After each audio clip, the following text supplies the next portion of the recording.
पीले दांत वाली बहू। रंजना कभी ब्रश नहीं करती थी। उसे कितनी बार उसके माँ बाप ने डांटा, लेकिन उसका कोई असर उस पर होता ही नहीं था, जिस कारण से उसके दांत पीले पीले हो जाते हैं। शादी के बाद अरे बहू, वैसे तो तुझ में कोई कमी नहीं है, पर तेरे दांत इतने पीले कैसे हैं बेटा? कैसे मतलब? कोई सर्जरी थोड़ी ना कराइए। वो तो क्या नाम, मैं ब्रश नहीं करती थी तो पीले हो गए। अब क्या करूं? आप कहें तो लाल करवा लूं या फिर काले? यार ये क्या है, क्यों माँ से लड़ रही हो? लड़ रही हूँ? अरे मैं लड़ रही हूँ या ये बोल रही है कि दांत पीले हैं, पीले। अरे तपस्या थोड़ी ना की है इन्हें पीले करने के लिए। बकायदा ब्रश नहीं किया है 20 साल तक, तब जाकर। छी, कैसी बात कर रही हो? ये उस वक्त तो पीले नहीं थे जब हम लोग तुम्हें देखने आए थे। अरे तब साफ करवा लिया होगा डेंटिस्ट के पास जाकर। अब देखो कैसे पीले पीले लग रहे हैं। रंजना सास की तरफ गुस्से से देखती है। फिर शुरू हो गई पीले पीले पीले।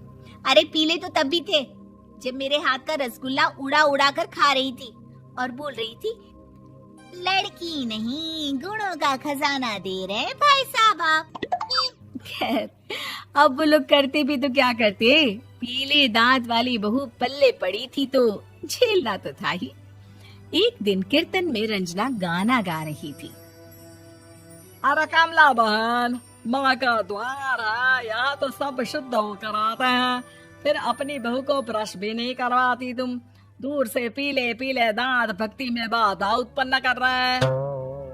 अरे कोई 2 साल के बच्चे थोड़ी ना लेकर आई हूँ मैं बहू बनाकर।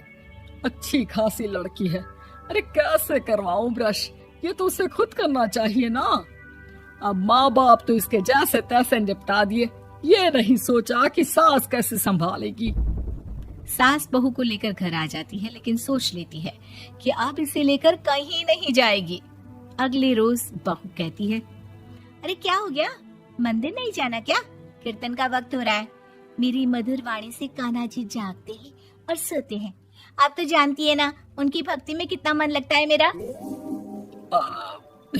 वो क्या है ना, तबीयत ठीक नहीं लग रही है मेरी, आराम करूंगी मैं। तबीयत ठीक नहीं लग रही? अभी तो मिथुन के गाने पर नाच रही थी आप, और अब बोल रही है कि तबीयत ठीक नहीं लग रही। अरे भक्ति में मन लगा लो सासू माँ, ऊपर जाना है, क्या मुंह दिखाओगी आप? हाँ? सास को बहू की बात पर गुस्सा आ जाता है। मैं क्या मुंह दिखाऊंगी, इसकी चिंता तो ना कर, समझी? अपने मुंह की चिंता कर, जो ये पीले पीले दांत लेकर हर जगह पहुंच जाती है। पता है लोग कितना मजाक बनाते हैं। ना जी ना, मैं नहीं जाना कहीं तेरे साथ। तो ये बात है। कोई ना, मत जाओ, मैं अपने कमरे में ही बैठकर भक्ति कर लूंगी। ऊपर वाला दांत थोड़ी ना देखता है, मन देखता है, भावना देखता है। और अरे बस बस, तू सब कुछ दिखा, बस ये सफेद चमकदार दांत ना दिखाना किसी को, है? जा यहाँ से। बहू को सास की बात का कोई फर्क नहीं पड़ता, वो तो जैसी थी वैसी ही रह जाती है। सुबह नहाकर किचन में खाना बनाना, फिर खाना खाना, कीर्तन भजन करना और सो जाना। एक दिन, माँ जी मैं सहेली के घर जा रही हूँ, शाम को लेट आऊंगी। हाँ हाँ तो जाना, मैंने कौन सा तेरी आरती करनी है घर पर बैठकर। रंजना सहेली के घर जाती है, जहाँ वो पार्टी में जाने की तैयारी कर रही होती है। अरे शिखा, कहाँ जाने की तैयारी कर रही है? मैं गलत वक्त पर आ गई क्या? अरे नहीं यार, उल्टा सही वक्त पर आई है। मैंने ये साड़ी और ज्वेलरी निकाली है यार, शाम को इनके ऑफिस की एक पार्टी में जाना है। बताना कैसा लग रहा है ये सब? नहीं यार, इस ड्रेस के साथ तो वो वाली ज्वेलरी अच्छी लगेगी।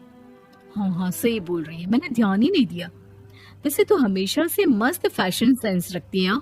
तो बड़ा जाती होगी ना पति के साथ पार्टी में।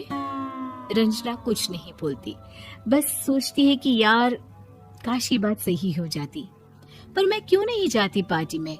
क्या इन लोगों की कोई पार्टी होती नहीं होगी?